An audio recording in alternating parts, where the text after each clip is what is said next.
केंद्रीय गृह मंत्री अमित शाह ने मुजफ्फरपुर के पताही एयरपोर्ट मैदान पर आयोजित भाजपा की जनसभा को संबोधित किया और गृह मंत्री के आगमन को लेकर बिहार का सियासी पारा चढ़ा हुआ रहा। वहीं गृह मंत्री के आगमन को लेकर कड़ी सुरक्षा व्यवस्था की गई थी और महागठबंधन की सरकार बनने के बाद गृह मंत्री का बिहार में यह 7वां दौरा था। बता दें कि गृह मंत्री अमित शाह आज इंडिया गठबंधन पर जमकर बरसे। ये जो इंडिया अलायंस उनका एक ही एजेंडा है, नरेंद्र मोदी का विरोध करना। इन्होंने जब इनको शासन मिला तब 12 लाख करोड़ के घपले घोटाले करे थे और भ्रष्टाचार का विरोध करने वाले नीतीश बाबू आज चार्जशीटेड लोगों के साथ सत्ता का सुख भोग रहे हैं। नीतीश जी शर्म करो। लालू की खिलाफत कर राजनीति की थी, आज लालू की गोदी में बैठे हो। माताओं, भाइयों, बहनों, मुझे बताओ, 2G घोटाला करने वाले इंडी अलायंस वाले चाहिए या 5G देने वाले नरेंद्र मोदी चाहिए? जोर से बोलो। मित्रों, ये परिवार की दुकान चलाने वाले लोग हैं। एक को प्रधानमंत्री बनना है और दूसरे को बेटे को मुख्यमंत्री बनाना है। मैं दोनों को कहने आया हूं, नीतीश बाबू, प्रधानमंत्री छोड़ दो। इंडी अलायंस ने तो आपको संयोजक भी नहीं बनाया, आप कहीं के नहीं रहे। मैंने पहले ही कहा था, आप माने नहीं। तेल और पानी कभी इकट्ठा नहीं होते हैं, अलग अलग ही रहते हैं।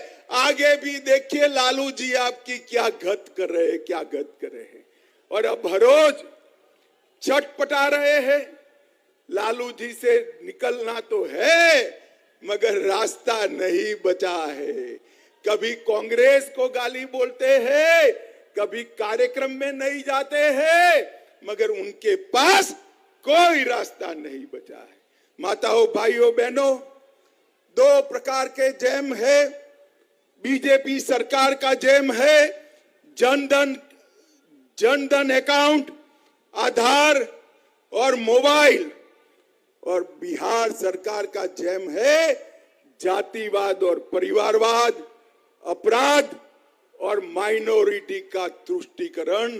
आपने मोदी जी के जैम के पास जाना है, आगे नहीं जाना है। मित्रों, अभी ये गठबंधन वालों ने बिहार की जनता को गुमराह करने के लिए पिछड़ा समाज के खैरखा होने की बात करी। आज मैं बिहार के पिछड़ा समाज को कहने आया हूं, इनके झांसे में मत आइए। ये जो सर्वेक्षण करा है नीतीश जी ने, सर्वेक्षण करने का फैसला हुआ तब भारतीय जनता पार्टी नीतीश सरकार में हिस्सेदार थी और भारतीय जनता पार्टी का ये फैसला था। और मित्रों, सर्वे में क्या किया? यादव और मुस्लिम आबादी बढ़ाकर ईबीसी की आबादी को कम किया।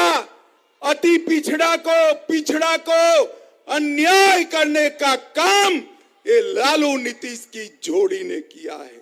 मित्रों, इन्होंने हमेशा पिछड़ा समाज का कांग्रेस ने बहिष्कार भी किया, विरोध भी किया, और मोदी जी ने हमेशा पिछड़ा समाज का सम्मान करने का काम किया है। मोदी जी के मंत्रिमंडल में 27 मंत्री, जोर से बोलो कितने मंत्री? 27 मंत्री ओबीसी समाज से हैं।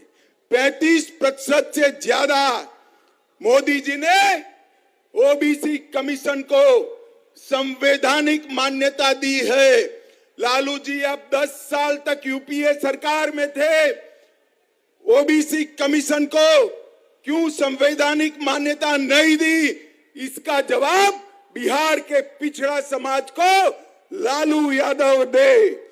नरेंद्र मोदी जी ने पिछड़ा समाज की सूची को राज्यों को निर्णय करने का संवैधानिक अधिकार दिया है और इसके साथ साथ केंद्रीय विद्यालय, नवोदय विद्यालय और सैनिक स्कूल में ओबीसी समाज को, पिछड़ा समाज को 27% आरक्षण देने का काम नरेंद्र मोदी जी ने किया है। आईआईटी में सारे पिछड़ा और ईबीसी वालों का फीस माफ किया।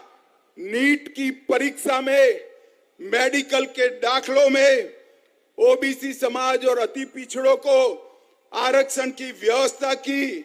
पेट्रोल पंप और गैस एजेंसियों में पिछड़ा समाज और अति पिछड़ा समाज को 27% आरक्षण दिया।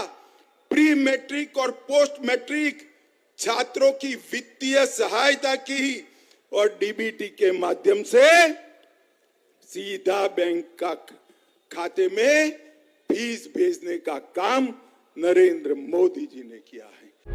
प्रभातखबर.com, विश्वास वही, रफ्तार नहीं।